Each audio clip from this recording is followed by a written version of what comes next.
It's Red Eye Radio. Gary McNamara and Eric Harley talk about everything from politics to social issues and news of the day. Whether you're up late or you're just starting your day, welcome to the show. From the Uniden America Studios, this is Red Eye Radio. All across America, we are Red Eye Radio. He is Eric Harley, and I'm Gary McNamara. Good morning. How's everybody doing this morning? Here we go. I want to play this. We want to play this audio. I keep saying I because I actually hit the button. Okay. But all right. I don't want people to think that you're excluded from this. It's It's just I have the menial task. I have to do the hard labor. I have to push the button. All the heavy lifting and whatnot. Yes. Mm-hmm. And so maybe I should get credit for it. Maybe. But as we talk about the politics of the wildfires in California, we thought it was appropriate to play Bari Weiss. Bari Weiss, former writer at the New York Times. Mm-hmm. She was part of the Twitter files. She is one of those that we believe here at Red Eye found what was going on at Twitter unbelievable. Yeah. And it actually scared them. I think it scared people like Bari Weiss and Michael Schellenberger and Matt Taibbi, who were not Republican conservatives. No. Who said, what in the hell is going on? When they saw the FBI involvement, the ex-FBI agents and the FBI involved in what was going on in censoring of Twitter, when we know that the FBI had the laptop and knew that it was Hunter Biden's and helped perpetuate the lie. It was one of the biggest examples of election interference that I believe I've ever seen, at least in my lifetime. I've never seen anything like that at all. No. And it was all not to get the truth out. Well, Bari Weiss was on Fox News, and what she did after she left the New York Times was create the Free Press, which she's the founder and editor of the Free Press, which is a online publication that wants to get back to doing journalism. Right. She realizes that she was part of the far-left political activism which our mainstream media has become today. They're not journalists. Nope. You see that Chuck Todd's going to quit later on this year? Yeah, he's leaving NBC. And I burst out laughing where it said he wants to investigate other forms of journalism. I went, oh, he's going to change professions. Right. Oh, I didn't know that. He's going to completely change professions to something else. Right. So he's getting out of activism then. Yes. Well, we stated this. It was after the Mueller report was out, and there were conservative people in the media saying, well, hopefully the leftist media will learn their lesson and they will become journalists. And we went, stop saying that. That's like saying a football player should become a hockey player. Yeah. They do completely different things. Yeah. A journalist says, I want to get as close to the truth as I can here. And if I can't, I'm going to tell the story and get opinions from both sides. Right. Bernard Goldberg talked about that in Bias. Right. He goes, that's all you have to do. You tell the story, then you get one person on one side. You get an expert on one side, expert on the other side if you can do that. And that's what you do. Mm-hmm. It's very simple. But as, and so we have talked about the far left political activism, which is we don't care if we get caught lying. All we care is were we successful in delaying the right from doing something, or did we interfere with an election, or were we able to keep a lie going long enough so somebody on our side won an election based on a lie? Mm. There's no shame if they get anything wrong. Right. And so when Bari Weiss, when she left the New York Times, it made a lot of news. Look, I don't agree with Bari Weiss on a lot of different things. I do agree with her on the free press and free speech, and I'm against censoring. You and I, and we'll do it again. We've got to read the transcript from Joy Reid again from MSNBC to end the show today because it's so insane. The last thing we want to do is censor anybody on the left. It's the last thing we ever want to do. Right. Are you kidding? If we censor the left, we don't have a show. Right. Okay, we have a show, but it's not nearly as much fun. Boring. I mean, all we do every day is, okay, what are they saying on the left? We want to know what they're saying. We're not trying to censor anybody. The conservative media doesn't want to censor the left. They want the left to be intellectually honest about what they actually stand for. Mm-hmm. Don't lie to us. Right. Don't pretend you stand. Don't sit there and go, okay, let's open the borders, and then say the border is secure, and then back up. The line administration and the gaslighting administration, oh, yeah, they say it's secure, so it is. No, back it up and say open borders are good. Right. And defend it. But they don't. Liberals are afraid of free speech for one reason and one reason only. They know they can't defend their positions. That's it. That's really what That's it is. They can't have the discussion. John Kerry, the First Amendment, free speech blocks our agenda. Well, why is that? So Barry Weiss says what we have said, but in a different way. And I always love it when I have an opinion and I explain it, and then I hear somebody else and I go, wow, they're saying the same thing I said, but in a different way, and boy, is that good. And she talks about, what the problem is for the Democrats now with the wildfire situation in L.A. Los Angeles is being governed, and the state of California is being governed by people who have lost sight of the basics of governing. They have lost sight of the idea that we pay you a tax so that you take care of basics for us. And nothing could be more basic than preventing the burning down of, as you just said in your introduction, an area twice the size of Manhattan. Right? It's hard to conceive of how big this is. I woke up to text messages. Almost everyone we know has evacuated their home. We know people that have lost their homes. And the reason that there's so little trust, and the reason that you saw in that clip that mother confronting Governor Newsom with such rage, is because there's so much that led up to this moment. There was, just to choose one example, in our neighborhood, a middle-class neighborhood in LA, not particularly fancy, the police, if you called them for a robbery, and there were many, many robberies in our neighborhood, they would take an hour, sometimes 2 hours to show up. It had become almost like Brazil. It had become normal for middle-class people, upper middle-class people, to pay for private security, despite the fact that they were paying enormously high taxes already. So was it the fact that, the city cut the spending in the fire department by $17 million? Was it the fact that they were spending more on homelessness initiatives than on preventing fire? Was it look, I don't know. What I know is that the broader context in which this fire is happening is a context of total incompetency and leaders who are putting niche luxury issues, ideological issues, over and above the most fundamental things, keeping you and your family safe from crime, keeping you and your family safe from fires. That's the job. That's it.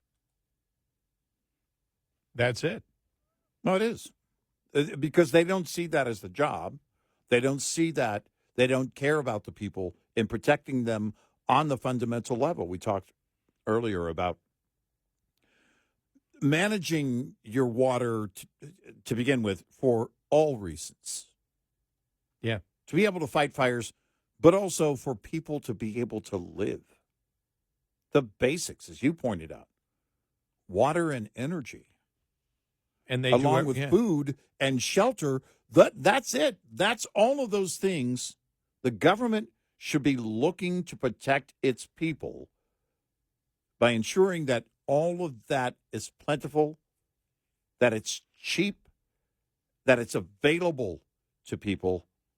They don't care. They clearly don't care. Yeah, we had mentioned earlier, we just took two there. We took energy and we took water. And the state of California is doing everything to ensure that they limit energy, which is electricity, fossil fuels, to people, that they limit it and make it as expensive as possible. And water, we know what a disaster it is. So think about this. The things that you need to live and have any type of quality of life, water and energy. Yeah. And the government of California is doing everything possible to limit your ability to have it. Right. If that isn't insanity, I don't know what is. But we've known that for a long time, and the people of California continue to vote Democrat. Yep. I don't have any confidence that it's going to change. I think there's going to be these brief moves here, as we mentioned earlier, Governor Newsom suspending the climate change rules that govern building a house, right? Now you can rebuild, and those rules are going to be exempt. Well, hold on. Wait, why did you put them in place in the first place? You admit it makes it harder and more expensive. You have to ask yourself what you're doing. Again, and I've been saying for years, the reason a lot of people are leaving is it's not just because you can't afford to live there. At some point, you can't afford to stay. You've got to go. You can't afford not to move. It's the only choice because the government's not going to change. The state government of California will remain. They just elected Adam Schiff to the Senate. Yep. And, okay, let's say there's this huge rise this time and there's a recall. And let's just say, I don't think it's going to happen. Newsom is gone due to a recall. Again, I don't think that's going to happen. But let's say it happened. It'll be the next Newsom.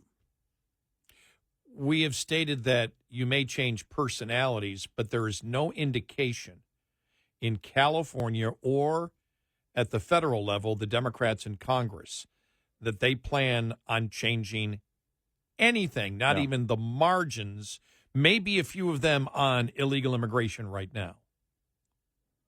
Maybe. Yeah, maybe. The way you said right now is kind of, in my mind, say the same thing. It's kind of, I think it will be short-lived. Yes. I don't think it's going to be permanent change on that side. No, I don't see any permanent change. There's no indication that the Democratic Party, with their stand of insanity on so many issues, except on the margins and maybe temporarily in order to win a elected office. You saw that Kamala Harris did it.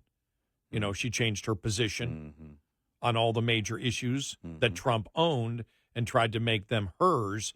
She didn't succeed at it. If they can view it and think they can get political short-term gain, but they really don't mean it long-term, they might. But I don't see any change in the Democratic Party at all from their insane stands on the major issues that we've talked about time in and time again over the 20 years you and I have been together. Yeah. Almost 20 years. Yeah, again, there might be some words that change along the way or some empty promises that are never going to happen long term just to fit into the moment. But I don't think it's long term. 866-90 Red Eye.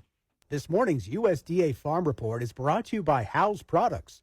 Tested, trusted, guaranteed since 1920. How might various food labels indicating sell, use, and best buy dates impact both food waste and, in turn, grocery cost? That information is what USDA and the Food and Drug Administration hope to obtain via a joint request for information. We're asking 13 different broad questions that we hope anybody in the public will answer one question or all 13 of them and provide us information that will give us better understanding of how these date labels are determined, how consumers perceive them, and what impact they have. staff. Greg Jaffe, senior advisor for the Office of the Secretary, said comment on food date labeling is being accepted through the Federal Register until February 1st. He notes the information request underway is based on previous comments as part of a national strategy to reduce food loss and waste. When we issued that draft strategy, we got a lot of comments about the need to standardize date labeling. I'm Rod Bain reporting for the U.S. Department of Agriculture in Washington, D.C. This report brought to you by Cenex Fuels and Lubes. Get in touch with Red Eye Radio, toll free at 866 90 Red Eye.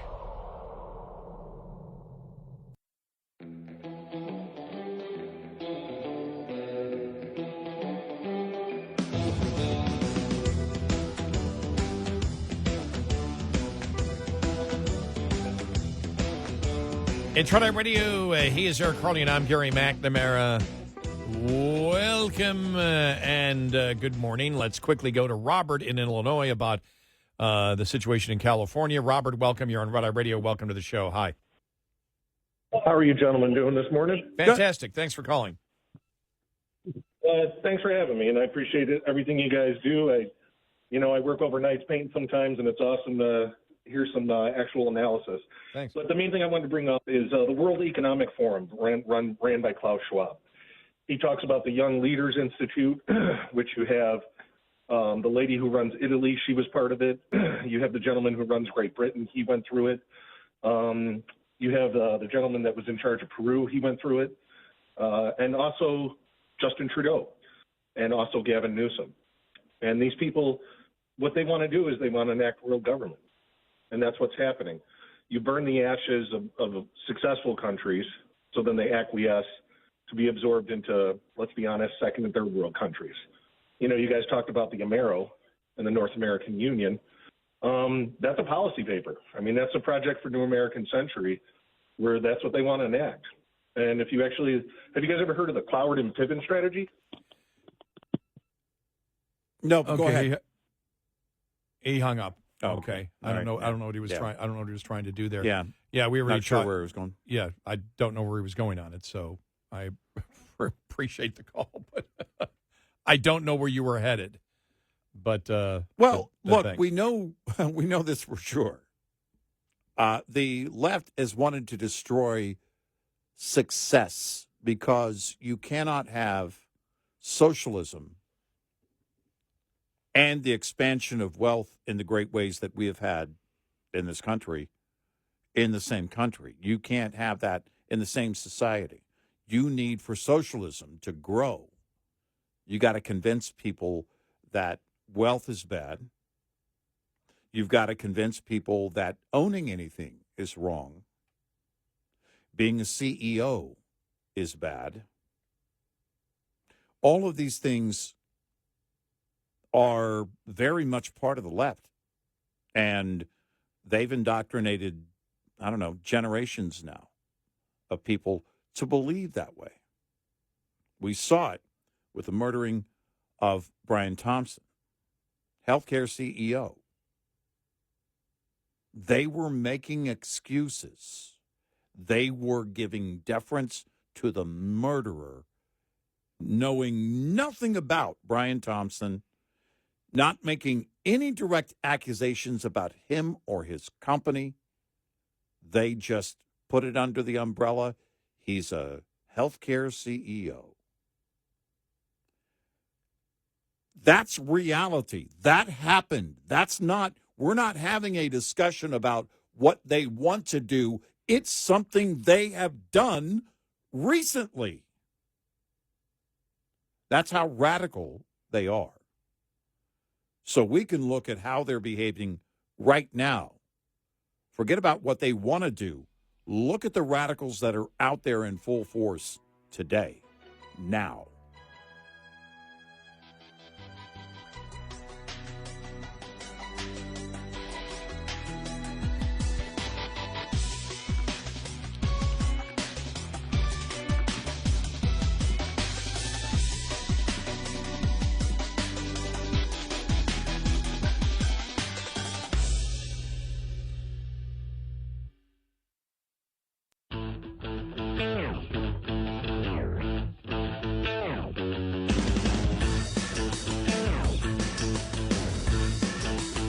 You're listening to Red Eye Radio from the Uniden America Studios.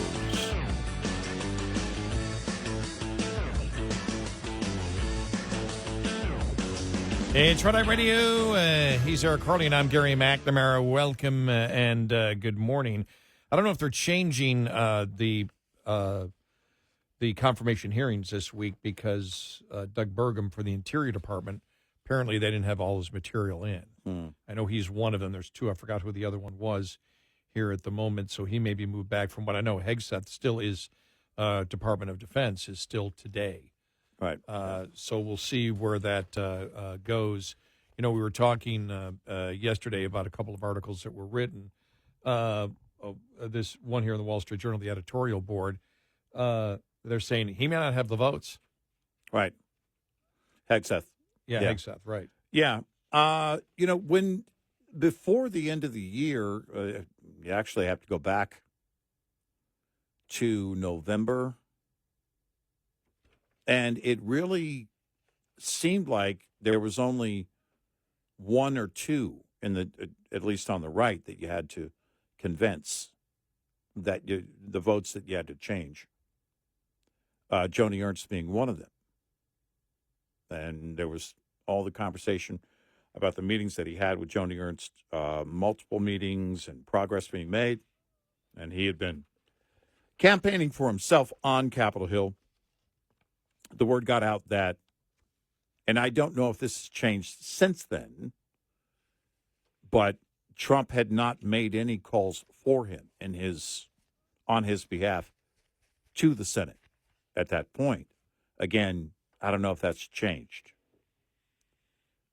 It could be a situation where Trump is saying to him, all right, look, you got to make the case for yourself. You're going to have to go and have these conversations on Capitol Hill. Well, now we're here. We'll see where those votes go. Well, I saw that Elizabeth Warren has 100 questions? Yeah, 100 questions for him. Look, the Democrats want someone's scalp. Yeah. They know the majority are going to get through. They want a victory here, and I think they're looking at Hegseth as their victory. Yep. Yeah. Or their hopeful victory. And just by what Elizabeth Warren said, and a few of the articles that we've read from people more in the know than we are as to what's going on precisely on Capitol Hill, the Democrats, and this would be logical, are going to pound on the fact that he paid to keep the woman quiet, right? Even though he claims he did nothing, right? Because as Secretary of Defense, you are privy to a ton of secrets. Right. And the executive order put in, decades ago, and then strengthened by Clinton back in 97. If you're going to hold a position where you know a ton of secrets and you know what's going on, the one thing they discourage and the one thing that's disqualifying is the fact if you may be susceptible to blackmail. Right. And the fact that he paid off a woman one time, the Democrats are going to pound on. Absolutely pound on. Well, and the great concern, I think, too, another concern would be also that, and you are establishing a pattern of behavior in that regard, if you weren't forthcoming with the transition team, which all reports tell us that he was not. And if you're not telling Trump the truth and laying everything out there, then that has to be a great concern from anyone on the right. And here it is. David wrote us yesterday, because we were talking about this yesterday. Mm-hmm. If Hegseth is compromised because of an NDA and hush money, then we need to demand to know which politicians use public funds or campaign cash for NDAs and hush money. They are just as compromised. Well, you're talking about elected politicians that are a completely different ball game than, I'm just telling you the way it is. Right. That completely different ball game than appointed people that need to be approved advice and consent from the Senate, and what the history is. The history is there. You can still know what politicians, but politicians aren't under the same rules and regulations. For example, Adam Schiff, who is now the senator, you brought him up a little while ago in California, the new senator. He lied to the American public about he was the minority head of the House Intelligence Committee, Right. And he lied about what the intelligence was on Trump. Right. He lied and told the American people there was evidence that the intelligence shows that Trump colluded with the Russians. He lied. Yep. Now, he was punished publicly. He was taken off when Republicans got the House a couple of years ago. He was removed from the House Intelligence Committee because of that lie. But then again, that did not keep him from being, reelected as senator. The rules are different for the politicians that run. You can still get elected, but the appointed positions are different than the elected positions. Right. For example, if you talk about, whether it's public funds or campaign cash or just paying off someone with your own money or whatever, Trump would fit that bill. Right. But it doesn't apply to Trump because he's elected. It only applies to those people that they appoint who deal with those top secrets each and every day, and the Democrats are going to pound on it. Yeah. And it's we'll see where it goes. If he can't get the votes, if they can't get it out of committee. Right now, John Fund yesterday said he doesn't have the votes to get it out of committee, but Fund was wrong on one part of it. You see where he said that I can't think of Trump's Susan Wiles. Yeah. That John Fund wrote that when she was out after Trump won the first couple of days, he wrote that's where Trump Jr., Tucker Carlson, and Dan Bongino were the ones that pushed him for Matt Gaetz and Hegseth. Dan came out yesterday and said, that's absolutely false. I had nothing to do with it. He said, I was as shocked as anybody else. I think that's almost a quote. I was as shocked as anybody else when I saw those pics. And he said to John Fund, I'll give you $100,000 if you can show me the evidence that I had anything to do with it. Right. I had nothing to do with it. So if Fund was wrong on that part of it, right? Because normally Fund is pretty credible, but if he was wrong, and that's a big thing to be wrong on, was wrong on that. Is he wrong that about the votes in the committee? That would be the question that I would ask. Again, you go back, you have to go back several weeks, but it looked like really there were only one or two. That's what it appeared to be. A lot of the focus was on Joni Ernst, but it appeared that it was doable to change those votes to get the head count in order. And if Fund is saying, what did he say? It was, again, well, overall, you're not going to get it out of committee currently. Right. With the head count on just the committee, it won't make it to a wide vote. Well, he said, and this would make sense. You've got 4 to lose. Okay. Right. Because you got 54. Murkowski, right. Collins. Right. I got mine blank here. The new senator of Utah that replaced Mitt Romney. Right. And then McConnell was one of them. And then right? McConnell. They talk about McConnell being the other one. That's the 4. Right. Now, do you have Fetterman? Oh. Got Fetterman, then you got it. But I think the point they're saying is if the Democrats come out and pound on all this stuff over and over and over and over again, Does that solidify all those as no votes? And then Fetterman says no. That would be the question. Because I don't think, except for Fetterman, they want one scalp. Yeah. And I think they view Hegseth as the person that they can take down. Yeah. I think they're going to make a show of RFK Jr. Yeah, probably. I don't know on the votes where it goes, but the process, they're going to make a show of that. Again, he may have the votes ultimately. My question would be,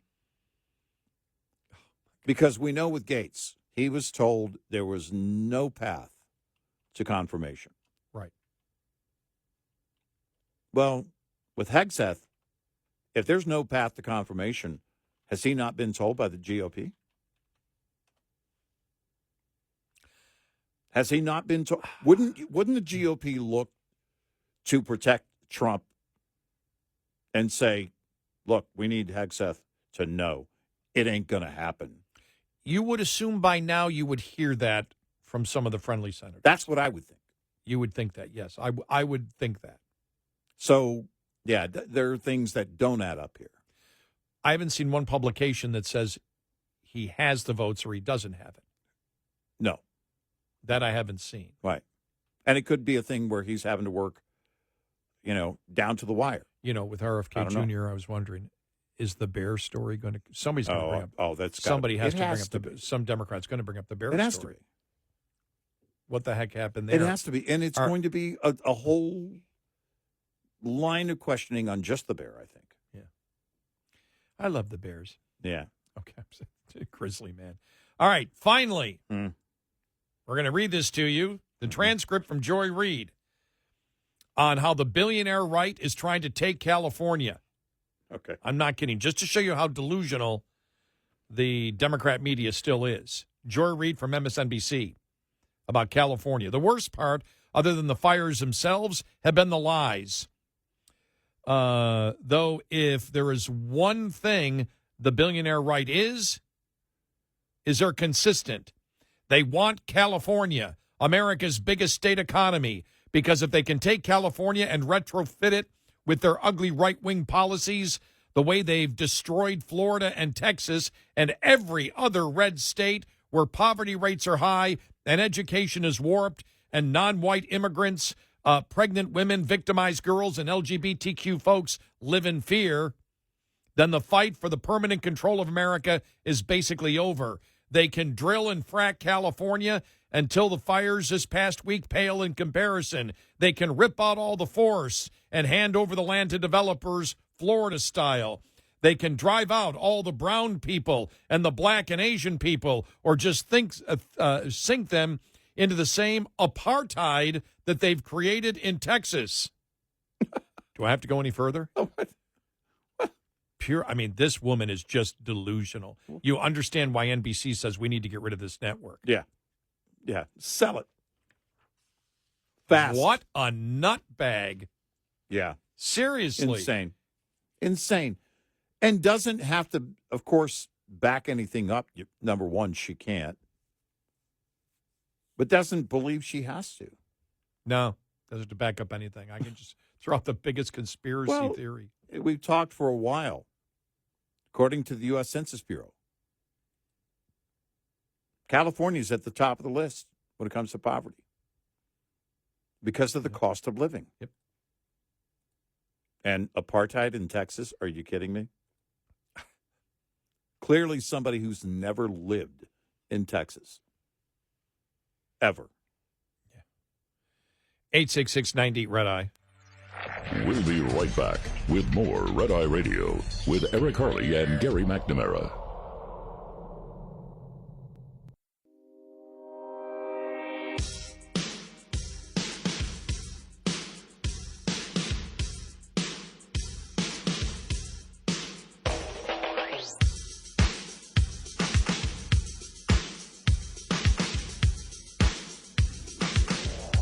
It's Red Eye Radio. He is Eric Harley, and I'm Gary McNamara. Now, these confirmation hearings might get interesting. Yeah, we'll be watching and having updates on all of that. And it's going to be interesting to see what happens, if Biden's going to pardon a whole bunch of other people. Whether he's going to do blanket pardons from people who have no charges against them, whether he just says blanket pardon for any crime federal crime that you may commit or you have committed. They can't do it in the future. Mm-hmm. But he might try, though. Why not? Why not try to see if that will pass? Push the envelope. He'll do that for Hunter. Any crime, I only pardon Hunter for what he might have done. Now I want to pardon him for what he might do in the future. Right. Oh, my God. Then you got to get nervous if Hunter walks into a bank. Oh, great. It's Hunter. Oh, no. Be careful, though. That might be a state crime. Could be. It would be a federal crime because they're federally licensed. Yeah. Not a normal robbery. Yep.